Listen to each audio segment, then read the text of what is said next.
আবৃত্তি করছি টাকার মধ্যে এই ছবিটা কার। লিখেছেন কবি লুৎফর রহমান লিটন।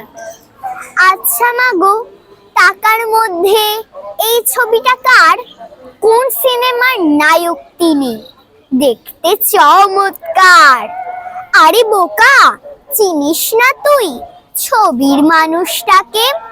লেখক, কবি, শিল্পীরা তার কত ছবি আঁকে। অভিনেতা নন তিনি, ছিলেন তিনি নেতা। তার কারণে ৭১-এর যুদ্ধ হলো জেতা।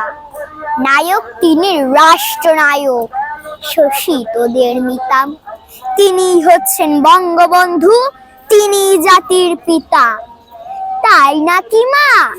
যোদ্ধা ছিলেন, করেছিলেন লড়াই। তাকে নিয়ে তাই তোমাদের গৌরব আর বড়াই। মাগো, তোমার বঙ্গবন্ধু কোথায় থাকেন বলো? সামনাসামনি দেখবো তাকে, আমায় নিয়ে চলো। বঙ্গবন্ধু বাংলাদেশের সবখানেই থাকেন। আদর করে বাংলাদেশকে বুকের মধ্যে রাখেন। জন্মেছিলেন গোপালগঞ্জে, টুঙ্গিপাড়া গ্রামে।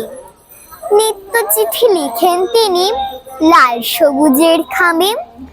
আমিও চিঠি লিখবো তাকে, কোথায় পাবো খাম? ঠিকানাটা দাও লিখে, দাও দাও লিখে তার নাম। নাম হলো তার শেখ মুজিবুর, শুনতে লাগে বেশ। শেখ মুজিবের নামের পাশে লিখবে বাংলাদেশ। তাতে চিঠি পৌঁছে যাবে জাতির পিতার কাছে। পৃথিবীতে এমন নায়ক আর কি কেউ আছে? বাংলাদেশের নামের পাশে শেখ মুজিবের নাম। লিখে রাখলাম মাগো, এই লিখে রাখলাম। ধন্যবাদ।